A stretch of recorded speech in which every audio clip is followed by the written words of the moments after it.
ప్రియులారా, బాగున్నారా? దేవుని వాక్యాన్ని క్రమంగా చదువుచున్నారా? ప్రార్థించుచున్నారా? నేటి ధ్యాన వాక్యము రోమీయులకు రాసినటువంటి పత్రిక 9వ అధ్యాయము 33వ వచనం. ఆయన యందు విశ్వాసముంచువాడు సిగ్గుపడడు.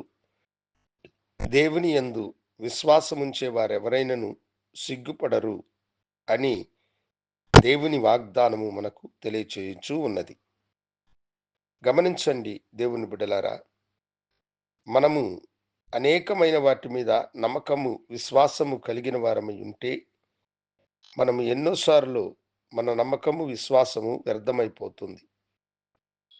నీ విశ్వాసము దేవుని మీద ఉంటే, నీవు మనుషుల ఎదుట సిగ్గుపడకుండా తల ఎత్తుకునేటువంటి పరిస్థితిని దేవుడు నీకు అనుగ్రహించి, నీ విశ్వాసమును ఆశీర్వదించి, దీవించి, ఆయన బలపరిచి నిన్ను ముందుకు నడిపించును.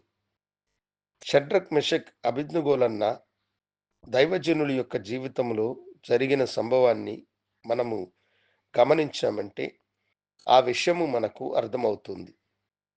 ఆ దినాలలో బబులోను పాలించుచున్నటువంటి సర్వాధిపతి అయినటువంటి నెబుకద్నెజర్ మహారాజు ఒక బంగారు ప్రతిమను ప్రతిష్ఠించి దూరాయాన అనేటువంటి మైదానంలో దానిని నిలిపి ఆ ప్రతిమకు నమస్కరించని వారిని అగ్నిగుండములో పడవేస్తానని అతడు ప్రకటించాడు. రాజు ఆజ్ఞకు భయపడిన అనేకులు ఆ ప్రతిమకు నమస్కరించడము మొదలుపెట్టారు. అయితే షడ్రక్, మెషక్, అబేద్నెగోలు మాత్రము రాజాజ్ఞను ధిక్కరించి వారు ధైర్యముగా నిలబడ్డారు. రాజుకు ఆ విషయము తెలిసి వారిని విచారించినప్పుడు వారు తమ విశ్వాసపు ప్రకటనను అతని ముందు చేశారు. రాజైన నెబుకద్నెజరు, ఇందును గూర్చి నీకు ప్రత్యుత్తరం ఇవ్వడము మాకవసరం లేదు. నీవు ప్రతిష్ఠించినటువంటి ప్రతిమకు మేము మొక్కము. ఒకవేళ నీవు మమ్మలను అగ్నిగుండములో పడవేసినా ఈ అగ్నిగుండముల నుండి కాపాడడానికి మా దేవుడు సమర్థుడు. ఒకవేళ ఆయన మమ్మలను కాపాడకపోయినా పర్వాలేదు, మేము నీ ప్రతిమకు నమస్కరించము అని చెప్పారు.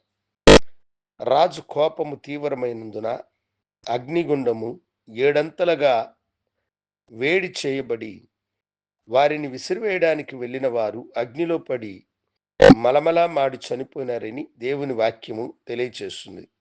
అయితే ఈ యవనస్తులు మాత్రము అగ్నిలోనికి వేయబడినటువంటి వారై అగ్ని వారి బంధకాలను తెంపింది. వారు అగ్నిలో దేవుణ్ణి మహిమపరుస్తూ స్తుతించుచు హాయిగా సంచరించడము రాజైన నెబుకద్నెజరు తన కనులారా చూశాడు.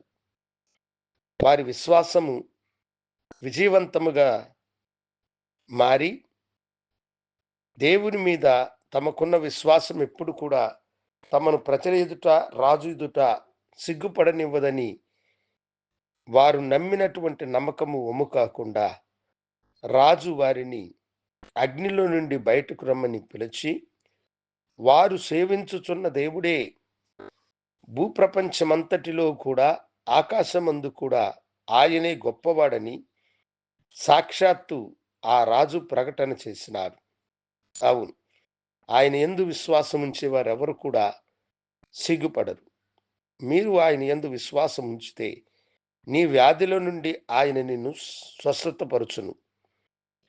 నీ యొక్క కుటుంబంలో ఆశీర్వాదములు అనుగ్రహించి దేవుడు నిన్ను దీవించును. జరగవు అన్న నీ కార్యములను జరిగించడానికి ఆయన సమర్థుడు. ఎందుకంటే నువ్వు విశ్వసించుచున్నవాడు గొప్ప దేవుడు. ఆయన యందు నీకు విశ్వాసం ఉన్నదా?